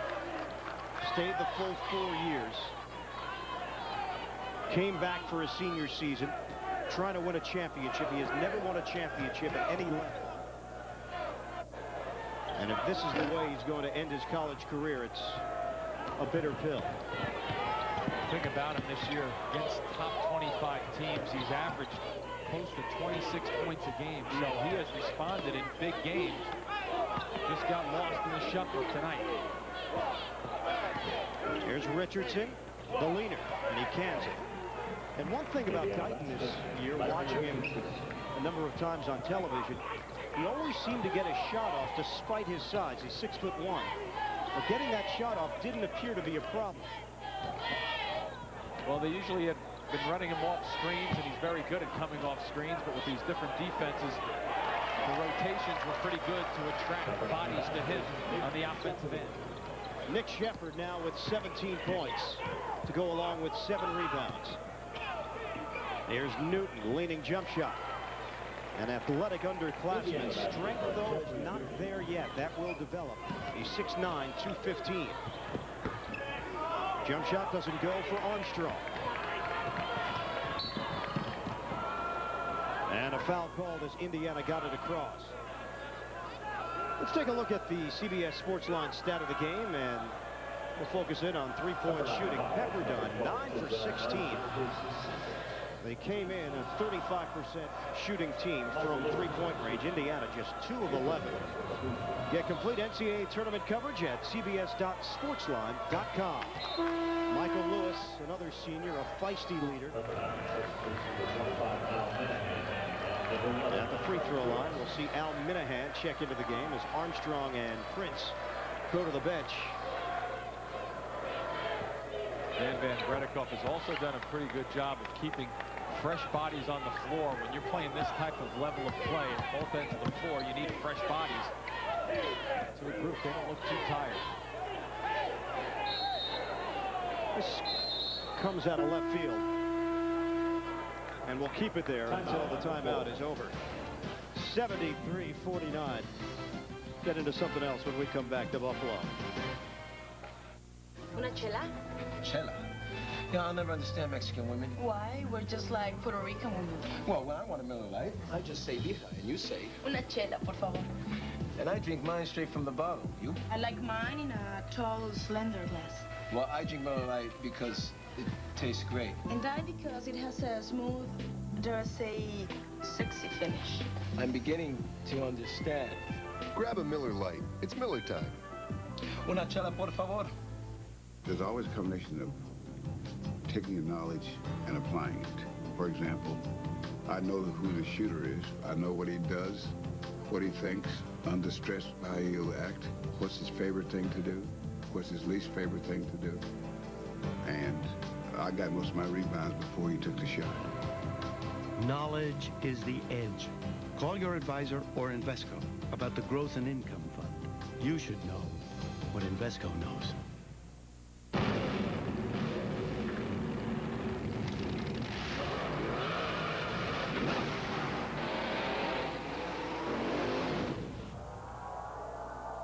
know, it's times like these, I think about the wide track Grand Prix.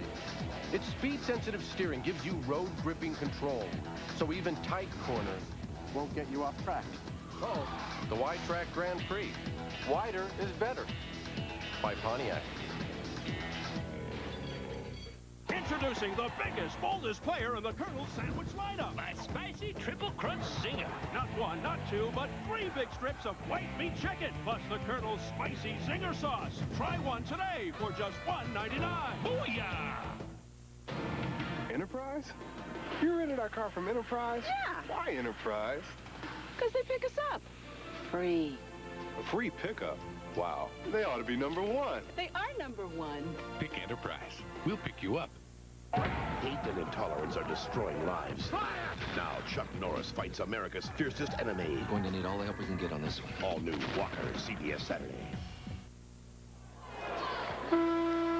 Game summary, 73-49. Pepperdine jumped out early, and they have just continued that wave throughout. 47% from the field. Indiana did not shoot the ball with any consistency right from the start. The absence of Kirk Haston has not helped the Hoosiers' cause. Under 4 minutes to play, the final game in Buffalo today. Already something in Oklahoma State checking this game out, trying to figure out what's the best way to prepare for a team that constantly switches defenses. Here's Newton short on a jump shot. Tom Coverdale is checked into the game. And Indiana will hold on to the ball with 3:36 left. See David Lalazarian come in once again. And A.J. Guyton left. Just his thoughts, I'm sure, so much spinning around his head. 4 years here at Indiana, not the way he envisioned his career wrapping up. Well, and he will not be remembered as a player who kind of disappeared. I mean, he had a terrific career at Indiana. It's just unfortunate. Some nights you put up a dud. It happens to all players. What I was going to talk about before the timeout, going back to your playing days, NCAA tournament. Do you remember playing early games as opposed to late games in the tournament? Curious about playing the final game here. Nobody is accustomed to tipping a game off at about 10:40 at night. Oh, absolutely. I mean, there's no question that this is difficult for guys playing basketball games. And think it through. Pepperdine is, their bodies might be 3 hours earlier. Yeah, maybe. You know, and they played like it really started at 4 in the afternoon. But do you remember any cause and effects as Kyle Hornsby knocks down the jump shot at Duke? Not so much late, but sometimes when you played on a Saturday afternoon, you know, that would get you once in a while. But for the most part, there was a regular pattern to it. This really does throw you off. But you could say that it should really affect Pepperdine more if you're going to push into that.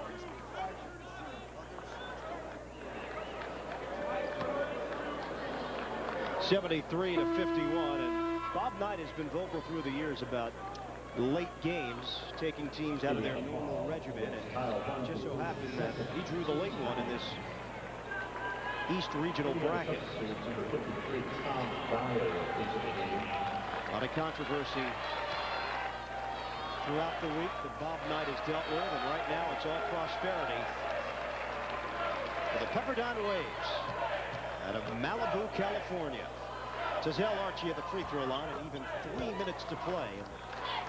Archie was the playmaker that Van Bredikoff needed so desperately to get this program to the next level, the NCAA tournament. They came up short last year. Lorenzo Romar did a great job with his program before moving on to St. Louis. But a different style.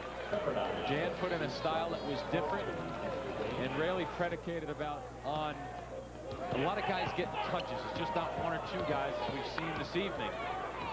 Passing the basketball, no one focal point. Whoever's in a position to shoot can shoot. And Hornsby throws it away. Tomorrow's action in the 2000 NCAA tournament. First game out of the box, Kentucky and Syracuse in the Midwest. Tip-off time scheduled for 1:10 Eastern.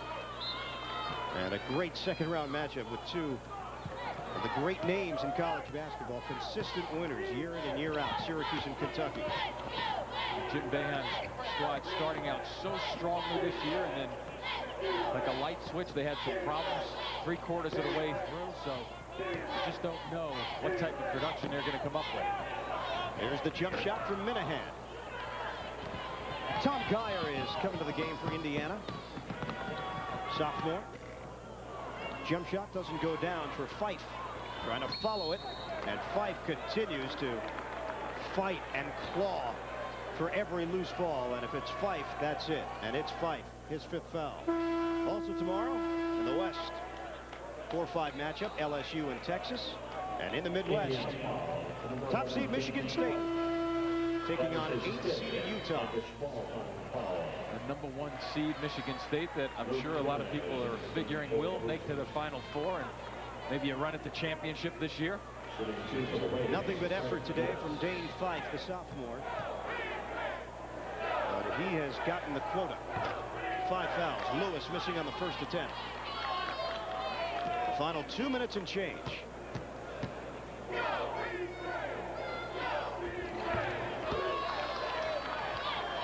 Obviously, the Haston injury, a major factor here tonight.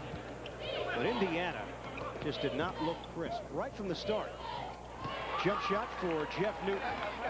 You're absolutely correct on that one. I mean, it's been a situation where they weren't allowed to get into their offensive sets. The defense was very, very quick for Pepperdine. I was pretty shocked, to be honest with you. The intensity stayed up for the first 20 minutes, especially. Robert Fomby, good and a foul. Fomby, a senior, and he will go to the free throw line. Also tomorrow, 2nd round action. Purdue and Oklahoma in the West. In the Midwest, it's Auburn and Iowa State, and out west, top seeded Arizona taking on Wisconsin. The name Marcus Fizer pop up. Wow. Yes. That'll be a little test there. Is that a specimen? Wow. He is just, I have been nothing but impressed with him, and the way he just uses his body to establish position, and then once he gets it and make things happen. And wrapping things up with Gonzaga out west taking on St. John's, coming out of the same conference as the Pepperdine Waves. Final minute 40 here in Buffalo. UCLA, another team that's very dangerous. Jump shot for Kyle Hornsby, and Hornsby is 6 of 6 from the field, 15 points.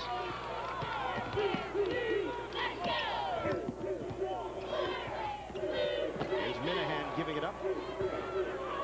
Jump shot doesn't go down for Ulo Drazel. And Newton with the board. Just running it out right now. Thinking about the next matchup, your Jan Van Bredekov. Now the day started off with a bang. Seton Hall defeating Oregon in overtime on a last-second shot by Shaheen Holloway. But after that, it's been rout after rout. And the jump shot for Tom Guyton goes down. And I don't think if you took a poll, not many people would have expected this type of rout in this game. No doubt. Not to say that a lot of people won't think Pepperdine can play with teams like Indiana, because they clearly can, but a little bit of a shot. Randy Roy missing that jump shot for Pepperdine. Fight for the loose ball out off of the Coverdale miss. And the final 24 seconds. Pepperdine.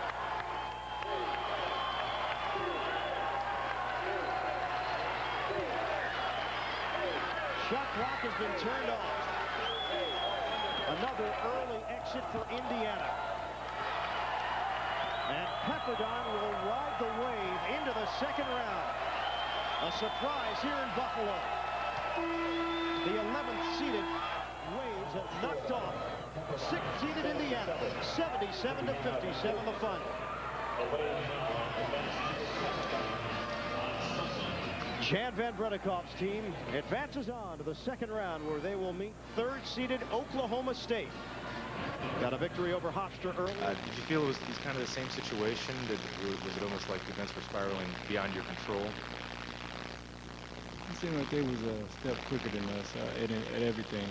seemed like we were just a step slow, and we had a difficult time making layups and making easy buckets, and they converted on everything. Every time we missed an easy shot, they converted it and just kind of built up, and it was hard to get back into the game.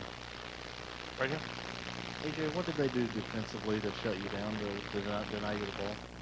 They just everywhere I went, there was two guys waiting for me, and a third guy ready to help. You know, and even get the ball into we got the ball in the right spots. We just didn't we missed a lot of easy shots, and you can't win in the tournament missing easy shots like that. And they just did a great job defensively. Right up front here. Three of you guys, Pepperdine looks like they have a lot of fun playing the game. Do you think it matters that you have fun to play well, and do you guys have fun playing the game? We have fun playing the game. You know, it's fun when you win, and they were winning, so they were having a lot more fun than we were. But no, we have fun when we play. I mean, nobody likes to lose, so it wasn't fun for us tonight. But you know, if you're trying to say does Coach take the fun away out of the game for us, no, he doesn't. Right here. What happened to Kirk, and how much did his injury affect you? I don't really know what happened to Kirk. I think obviously there's something wrong with his knee. I don't know what it is. And, you know, I don't know how much affected us because, you know, we were already down when he went out. And, you know, he's a good player to have in the game to knock down some shots, and maybe some other guys can't. But, you know, I don't think, you know, whether he played or not really determined this game. The turnovers were building up. Did you find yourselves as a team starting to force the ball, and it just started snowballing them, that the turnovers just kept coming? No. You know, we haven't really had problems with pressure all year. You know, tonight they came out and got on top of us early, and you know, maybe we forced some things, trying to get back too quick. But you know, we made a run in the second half where we got it down to 11, and then made two quick turnovers, and you know, they hit 2 threes and a layup, and you know, that was it. 2 more questions. Okay, go ahead. This is for both of you guys. Did you underestimate Pepperdine when you were the 6th seed, they were the 11? Did you think we're going to beat these guys? No, they're a good team. You can see that watching them on film. You know, anytime a team from the West Coast Conference gets in that large bid, you know they're for real.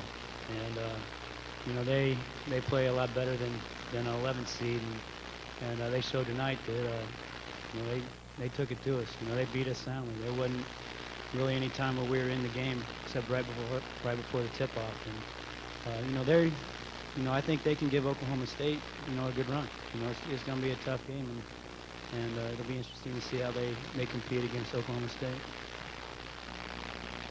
Anything else? Yeah, one last question. Are you guys sort of in shock right now? Did you really feel like you could make a major run through this tournament?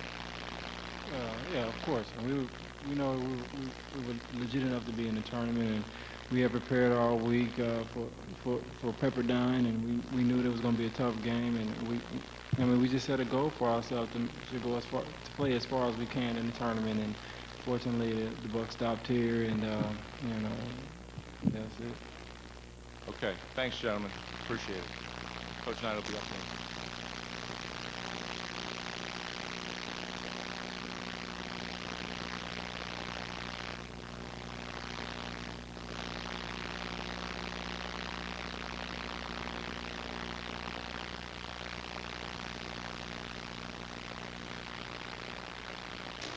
Joined by Coach Knight, and what we'll do first is we'll ask Coach to make an opening statement.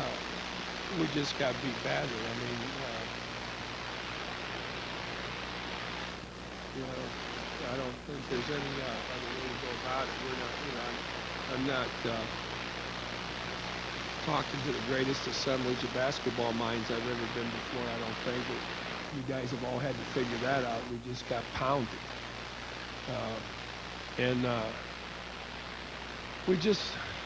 They played really well. I mean, I was impressed when I watched them play. You know, like today, there's enough games off television that you can just tape everybody. We must have had, I would imagine, when we got the draw last Sunday, we probably had 8 tapes of Pepperdine in our storage closet already, and so we were able to start looking at them. And when I saw them, I thought that they were very athletic and very aggressive, and they certainly were tonight. And they obviously really came to play. And we really only had we had 2 chances. Once in the first half, I think we got the score back to 13, I think. I think it was 43-30 maybe. And we needed to get it down 4 more points, get it down to 9 at the half. And instead of coming down to 9, we were down twice that minute. And then neither team could get anything going to start the second half, and that was really important for us at the defensive end, but we couldn't complement it with anything at the offensive end. And then we got back to 11, and now you've got to be able to, you just got to keep it going, and we did, and they just took it completely away from us there. And then again, once we got it to 11 and they moved it from there, the game was over. Any questions? Right here.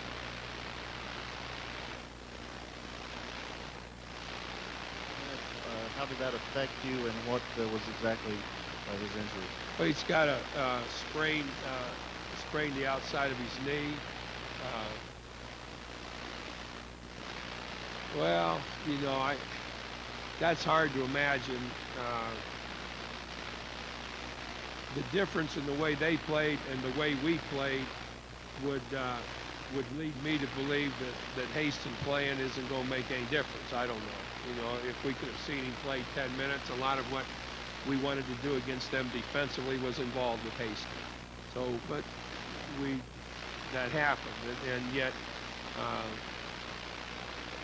the way we played, Haston being there wasn't going to make the difference. But now if Haston starts and plays, if we get going with him, then maybe it's it. But we'll know. I can't answer that beyond that. Were the spring and the physical abilities of these guys comparable to Michigan State or Illinois, or were they different?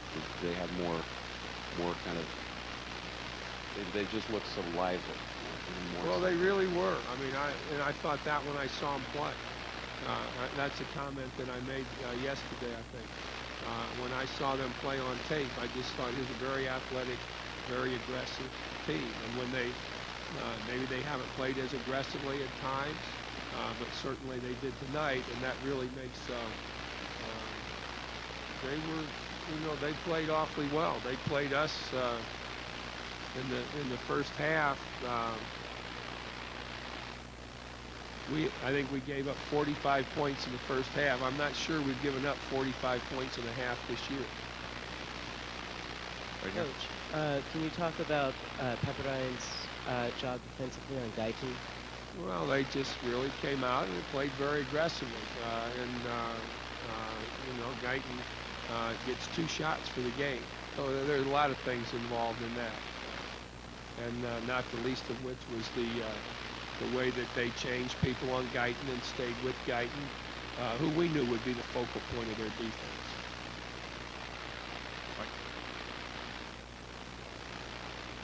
So do you think Guyton may have worn out at all at the end of the season? Well, you know, I think that's possible. I think that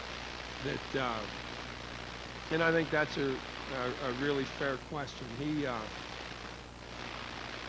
He's carrying. It's not easy, I don't think, for a guard to carry a scoring burden on a team. Guard has got to be a complimentary scorer. He's got to be a guy that the ball's thrown back out to. He hits the shot. We run the hell out of Guyton. I mean, we probably, you know, he's probably, we should ride him for a mile, and we entered him in a mile and a half is about what it amounts to, I think, because we just had to run him so hard, and we've in fact given him a day off here and there and from practice because of that. Coach, you think the focus on the things that happened earlier this week hurt your ball club at all? Not a bit. That didn't even enter into the game. Coach, how do you sum up the season? I know you accomplished some things that you wanted to as far as getting back to defense. Well, if we could have stopped this season 3 games ago, it'd been a hell of a season. We were, you know, kind of sitting on top of things there. You know, it's 3 games ago. I don't know. We're probably